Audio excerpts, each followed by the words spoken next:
Hello students, exercise 2.2 है, इसको continue करते हैं। और जहाँ हमने 2.2 की एक्सरसाइज में लास्ट वीडियो में क्वेश्चन नंबर 5 तक अपना काम था वो कंप्लीट कर लिया था। क्वेश्चन नंबर 6 है हमारे पास। 6th क्वेश्चन में कह रहा है let R be the relation on Z, Z means integers. तो R is equals to relation की जो कंडीशन गिवन है हमारे पास वो है A B such that A belongs to integer, B belongs to integer और कंडीशन गिवन है भाई A square is equals to B square. तो यहाँ से आप लोग देख सकते हो इंटीजर्स के लिए हमें सेट बताना है। कंडीशन है A square is equals to B square. अगर यहाँ पे मैं स्क्वेयर रूट लेता हूँ तो आपका A is equals to plus minus B कहलाएगा। यहाँ बी के लिए कोई भी इंटीजर पुट कर दो, ए के लिए भी आपके पास क्या आएगा, वो इंटीजर आएगा, वैलिड होगा। तो इसके लिए कोई हमारे पास सेट की कोई एलिमेंट्स की कोई काउंटिंग नहीं है। अगर मैं यहाँ से ये कह दूँ भाई बी की वैल्यू मैं 1 ले रहा हूँ तो ए की वैल्यू प्लस माइनस 1 आएगी। बी की वैल्यू मैं कह दूँ -1 ले रहा हूँ तो भी ए की वैल्यू प्लस माइनस 1 आएगी हमारे पास। बी की वैल्यू मैं 0 ले रहा हूँ तो ए की वैल्यू प्लस माइनस 1 आएगी। तो ये इनफाइनाइट आपके पास पेयर बनेंगे। तो इसको आप लोग डायरेक्ट ऐसा लिख सकते हो, आर इज इक्वल्स टू, किस फॉर्म में लिख सकते हैं भाई, इसके अंदर हमें आर इज इक्वल्स टू, अगर ए में लिखना चाहो तो ए में लिख दो, A plus minus A such that A belongs to integer. और आप इसी को ये भी लिख सकते हो कि r इज इक्वल्स टू, अगर b की टर्म्स में लिखना चाहो तो प्लस माइनस b और b such that b belongs to integer. ये दोनों की दोनों कंडीशन है, ये आपके पास क्या है, राइट है। इसको आप a की फॉर्म में भी लिख सकते हो, इसको आप b की फॉर्म में भी लिख सकते हो। ये तो आपके पास r फाइंड हो गया, जो कि फर्स्ट पार्ट आपका कंप्लीट हो गया। सेकंड जो पार्ट है उसमें ये कह रहा है कि आपको डोमेन ऑफ आर बतानी है। क्या बतानी है हमें, डोमेन ऑफ आर, आर की डोमेन यहाँ पे बतानी है। तो आप लोग देख पा रहे हो कि जो ए है वो इंटीजर्स को बिलोंग कर रहा है। डोमेन क्या होती है, जो रिलेशन में फर्स्ट कंपोनेंट्स आते हैं वो होते हैं, और वो सब क्या है, इंटीजर्स है। तो यहाँ पे डोमेन क्या बन गई, जेड बन गई। थर्ड जो पार्ट है उसके अंदर आपसे ये कह रहा है कि रेंज ऑफ आर बतानी है हमें। हम ए के प्लेस पे इंटीजर्स का यूज़ कर रहे हैं, इंटीजर ही हमारे पास रिजल्ट आ रहा है। तो नेक्स्ट जो आपका सेकंड कंपोनेंट्स है वो भी इंटीजर ही बन रहा है, तो यहाँ पे रेंज भी क्या रहेगी, जेड ही रहेगी। ये आपका क्वेश्चन नंबर 6 है, ये कंप्लीट हो गया है। नेक्स्ट है क्वेश्चन नंबर 7 है। 7th क्वेश्चन में ये कह रहा है let A is equals to, A set given है जिसके एलिमेंट्स हमारे पास है 2 3 4। ए के एलिमेंट्स गिवन है 2 3 4। बी सेट है जिसके एलिमेंट्स हमारे पास गिवन है 3 6 8। Find R where R is relation X divides Y from set A to set B. तो आप इसको आर इज इक्वल्स टू आप लिख सकते हो, एक्स डिवाइड्स वाई कह रहा है तो एक्स वाई की टर्म्स में X Y such that X belongs to A, Y belongs to B, and जो कंडीशन गिवन है वो आपके पास क्या है भाई, X divides Y, X divides Y, ये हमारे पास इसकी कंडीशन है। तो यहाँ से आप आर फाइंड कर दोगे, और इसमें ध्यान दीजिए सबसे पहले आपके पास 2 है भाई, x की वैल्यू 2 है, y की वैल्यू 3 6 8 है। तो x की वैल्यू अगर 2 लेते हो तो 2 किस किस को डिवाइड कर रहा है, यहाँ पे 2 डिवाइड कर रहा है 6 को और 8 को। तो आपके पास यहाँ पे पेयर बन जाएगा 2 6 और नेक्स्ट आ जाएगा भाई 2 8। ऐसे ही मैं 3 ले रहा हूँ तो 3 किस किस को डिवाइड कर रहा है, 3 को और 6 को। तो यहाँ पे ऑर्डर्ड पेयर बनेगा 3 3 और 3 6 बन जाएगा। नेक्स्ट अपने पास अगर 4 लेता हूँ तो 4 इनमें से किसको डिवाइड कर रहा है, 8 को। तो नेक्स्ट आपका जो पेयर बनेगा वो क्या बनेगा, 4 8। ये आपके पास आर फाइंड हो गया, किसमें, रोस्टर फॉर्म में। तो केवल इसके अंदर आपसे आर ही फाइंड करवा रहा है, इसमें कहीं भी डोमेन और रेंज के बारे में कुछ भी नहीं लिखा हुआ है। अगर by the way domain B आपसे फाइंड करवाए तो आपके पास देख सकते हो 2 3 4 है, वो डोमेन बन रही है। रेंज अगर फाइंड करवाता है तो 6 8 3 या 3 6 8 है, वो क्या आ रही है, रेंज आ रही है। नेक्स्ट क्वेश्चन नंबर 8 है अपने पास, R is a relation less than from A to B. A जो सेट है उसके एलिमेंट्स गिवन है 1 2 3 4 5 और बी सेट के जो एलिमेंट्स हमारे पास गिवन है वो है 1 4 5। Write down the Cartesian product corresponding to R, also find inverse relation of R. साथ ही साथ आर इनवर्स है वो भी फाइंड करवा रहा है। तो इसके अंदर आप लोग देख सकते हो कंडीशन क्या है, R is equals to A B such that A belongs to A, B belongs to B, and जो कंडीशन आपके पास गिवन है वो है लेस देन। तो यहाँ लेस देन को आप ऐसे लिख सकते हो, ए लेस देन बी। क्या लिख सकते हो भाई, ए लेस देन बी की फॉर्म में यहाँ पे यूज़ कर सकते हो। तो इसके अकॉर्डिंग देखिए क्या बनेगा आपके पास, R is equals to A set का जो फर्स्ट एलिमेंट मैं यहाँ से ले रहा हूँ वो 1 है। 1 है वो बी के किस किस एलिमेंट से लेस है, किस किस एलिमेंट से छोटा है, तो यहाँ पे 4 और 5 से, तो पेयर बनेगा 1 4 1 5। ऐसे ही नेक्स्ट एलिमेंट में 2 ले रहा हूँ तो 2 किस किस से लेस है, 2 लेस है 4 से और 5 से, तो 2 4 2 5। नेक्स्ट 3 है वो भी किस किस से लेस है, 4 से और 5 से, तो 3 4 आ जाएगा और 3 5। नेक्स्ट एलिमेंट अपना आता है 4। अब 4 है वो किस से लेस है, ओनली 5 से, तो यहाँ पे क्या बन गया 4 5। नेक्स्ट 5 की बात करें तो 5 किसी से लेस नहीं है, तो 5 के साथ कोई भी ऑर्डर्ड पेयर नहीं बनेगा। ये आपके पास आर फाइंड हो गया जो कि रोस्टर फॉर्म में। आर आने के बाद कह रहा है also find the inverse relation of R. आपको साथ साथ इसमें क्या और बताना है भाई, आर इनवर्स और फाइंड करना है। तो आर इनवर्स फाइंड करना है तो आपके पास जो आर में ऑर्डर्ड पेयर होते हैं वो इंटरचेंज हो जाएंगे। जो फर्स्ट कंपोनेंट है वो सेकंड बन जाएगा और जो सेकंड कंपोनेंट है वो क्या बन जाएगा, फर्स्ट। तो यहाँ से आप लोग लिख सकते हो 1 4 है तो ये क्या हो गया 4 1, 1 5 है तो क्या बन गया हमारे पास 5 1, 2 4 है तो क्या बन गया 4 2, 2 5 है तो 5 2, और नेक्स्ट 3 4 है तो क्या बन जाएगा 4 3, 3 5 है तो 5 3 बन जाएगा, और 4 5 है तो क्या बन जाएगा 5 4। ये आपके पास आर इनवर्स आ गया। इस क्वेश्चन में भी किसी प्रकार से आपके पास डोमेन और रेंज फाइंड नहीं करवाई तो कोई प्रॉब्लम नहीं है। क्वेश्चन नंबर 8 है वो अपना कंप्लीट हो गया। नेक्स्ट क्वेश्चन नंबर 9 है अपने पास, determine the domain and range of the following relations. और रिलेशन आपके पास गिवन है, let R is equals to X Y such that X belongs to natural number, Y belongs to natural number, and X plus Y is equals to 10। क्या condition है भाई, X plus Y is equals to 10। तो यहाँ से domain और range बतानी है। Domain और रेंज तभी बता सकते हैं जब हम आर को कार्टेशियन प्रोडक्ट की फॉर्म में फाइंड कर दें। और ऐसा कहाँ से कर सकते हैं, X plus Y is equals to 10 की हेल्प से कर सकते हैं। यहाँ से या तो एक्स को लेफ्ट में रखो या वाई को रखो, एक को लेफ्ट में रखो दूसरे को कहाँ भेज दो, राइट में। तो मैंने Y is equals to 10 minus X लिख दिया, इक्वेशन फर्स्ट बन गई। तो यहाँ से when x is equals to 1 then y is equals to 9। x की वैल्यू अगर मैं 1 पुट करता हूँ तो y की वैल्यू क्या आ जाएगी 9। 1 भी नेचुरल नंबर को बिलोंग कर रहा है, 9 भी नेचुरल नंबर को बिलोंग कर रहा है। When x is equals to 2 then y is equals to 8। When x is equals to 3 then y is equals to 7। When x is equals to 4 then y is equals to 6। When x is equals to 5 then y is equals to 5. When x is equals to 6 then y is equals to 4. When x is equals to 7 then y is equals to 3.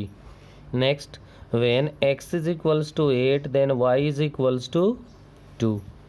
When x is equals to 9 then y is equals to 1. When x is equals to 10 then y is equals to 0. अब 0 है वो क्या natural number है, नहीं है, तो 0 does not belongs to natural number. अब इससे आगे अगर आप x की वैल्यू 11, 12, 13 पुट करोगे तो यहाँ से जो y की वैल्यू आपके पास आएगी वो नेगेटिव आएगी, और नेगेटिव नंबर्स है वो क्या नहीं होते भाई, नेचुरल नंबर्स नहीं होते, और नेचुरल नंबर नहीं होते तो आगे के सारे पेयर क्या हो जाएंगे, रिजेक्ट हो जाएंगे। यहाँ से अगर मैं r फाइंड करूँ तो r में क्या क्या पेयर बन गए, 1 9 2 8 3 7 4 6 5 5 6 4 7 3 8 2 और 9 1। ये आपके पास क्या बन गया, आर बन गया। फाइंड क्या करवा रहा है, डोमेन एंड रेंज। तो यहाँ से डोमेन फाइंड करनी है तो डोमेन आपके पास बनेगी जो फर्स्ट एलिमेंट्स है वो 1 2 3 4 5 6 7 8 9।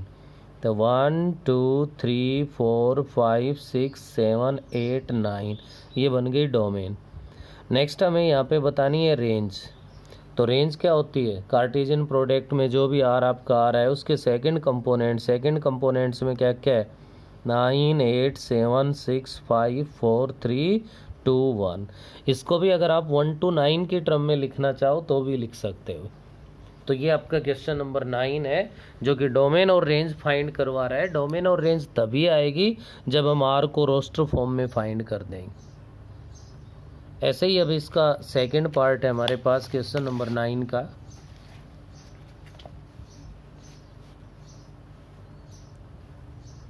और 9 के सेकंड पार्ट में ये कह रहा है r is equals to X Y such that x belongs to natural number, y के लिए कोई कंडीशन है नहीं, केवल सिंगल वैल्यू गिवन है आपके पास, और x less than 5 and y is equals to 3। y के लिए तो एक फिक्स वैल्यू गिवन है और वो y की वैल्यू क्या लेनी है आपको, 3 लेनी है। अब x नेचुरल नंबर को बिलोंग कर रहा है और x लेस देन 5 कह रहा है, तो यहाँ से आपके पास पॉसिबल वैल्यूज़ ऑफ x की जो पॉसिबल वैल्यू है वो क्या क्या होगी, 1 2 3 4, क्योंकि 5 के साथ इक्वल नहीं है, ओनली लेस है। तो आपका जो r बनेगा यहाँ पे वो आप ध्यान दे सकते हो, 1 3 2 3, नेक्स्ट बन जाएगा 3 3 और 4 3।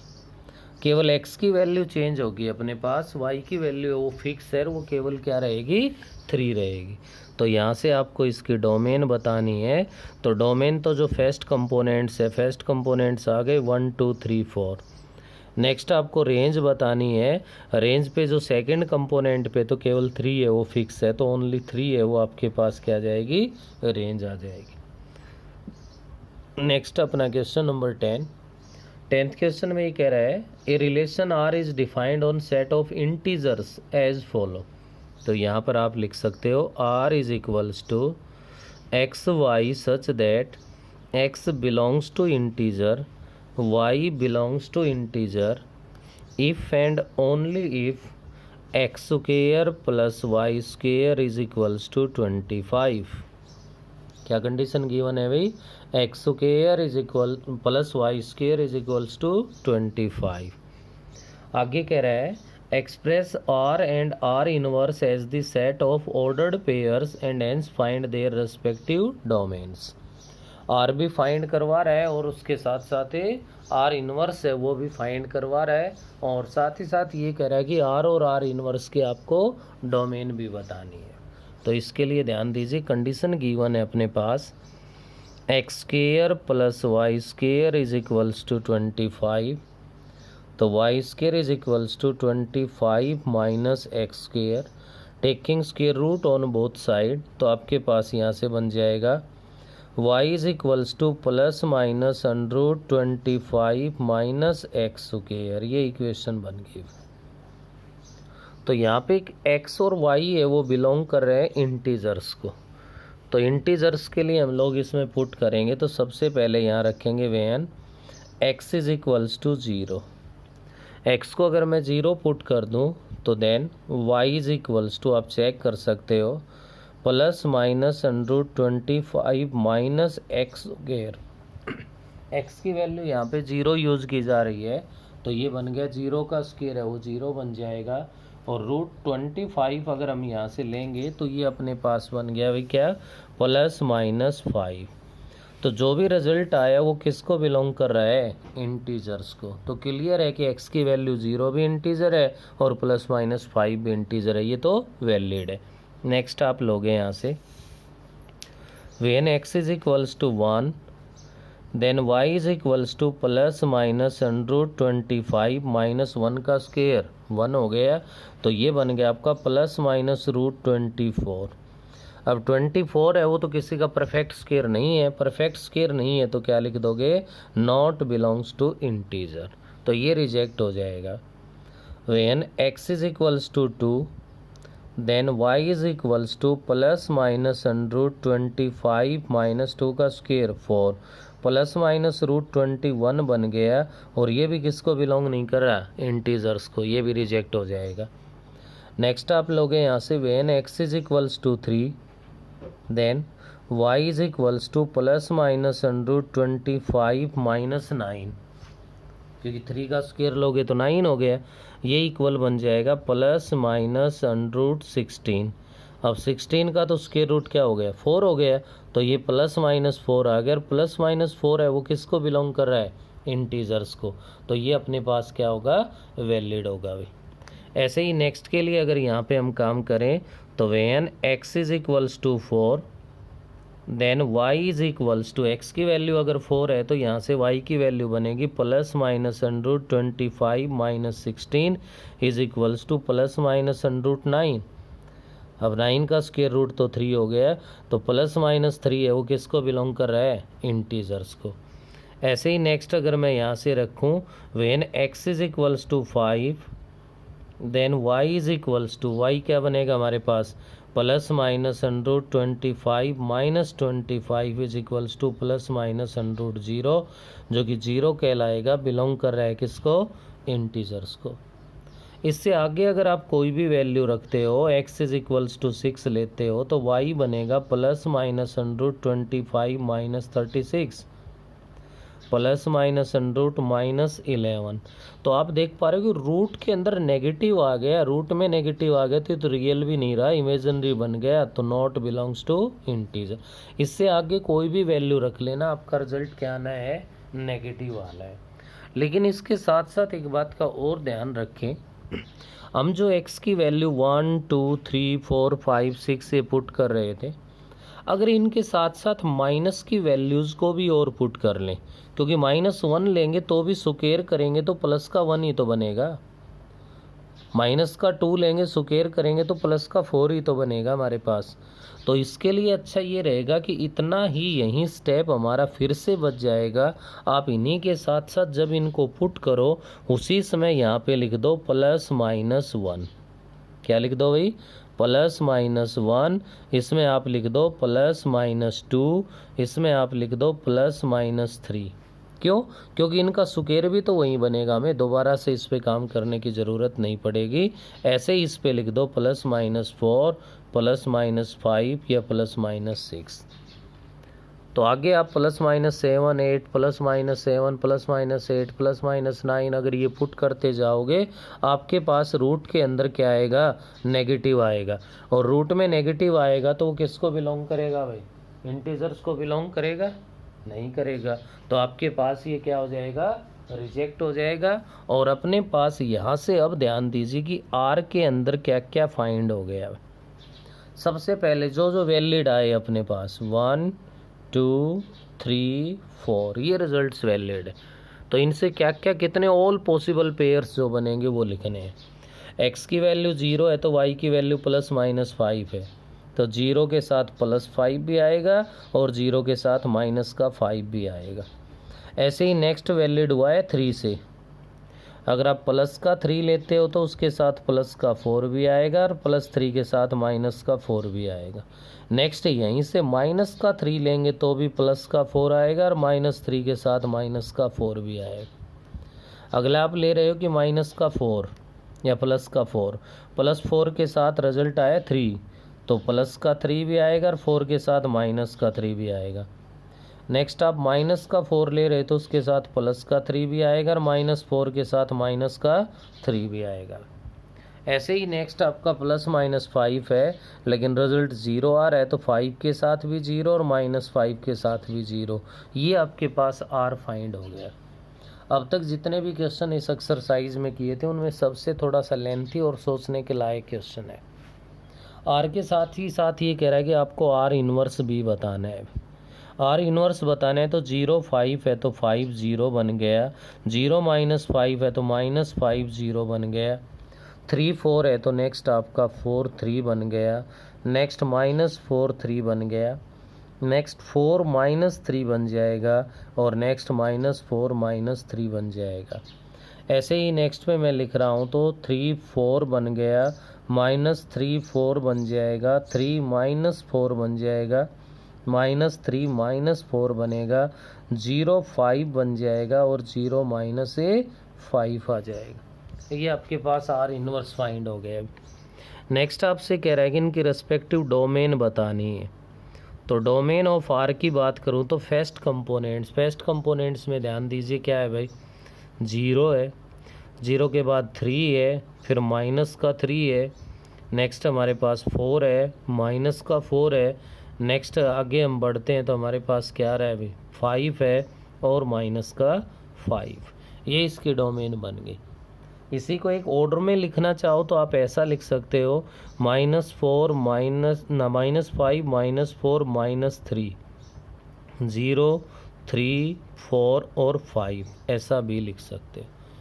ऐसे ही आपको बतानी है डोमेन ऑफ R इन्वर्स की डोमेन के लिए ध्यान दीजिए। सबसे पहले 5 है, माइनस का 5 है, नेक्स्ट हमारे पास 4 है, माइनस का 4 है, और उसके बाद आगे बढ़ते हैं तो हमारे पास 3 है, माइनस का 3 है, और नेक्स्ट आगे बढ़ते हैं तो अपने पास क्या आता है 0 है। इसको भी उसी टाइप से लिखना चाहो तो लिख सकते हो -5 -4 -3 0 3 4 5। या अगर कोई आपसे ये भी कह दे कि prove that domain of R and R inverse are equal, तो यहाँ इक्वल भी बन रही है हमारे पास। कोई आपसे ये भी प्रूव करवा ले कि R और R इन्वर्स इक्वल है तो ये भी इक्वल बन रहे हैं। आप चेक करोगे तो सेम आपके पास एलिमेंट्स आ रहे हैं। तो इस वीडियो में इतना ही, बाकी नेक्स्ट वीडियो में करेंगे हम इससे आगे।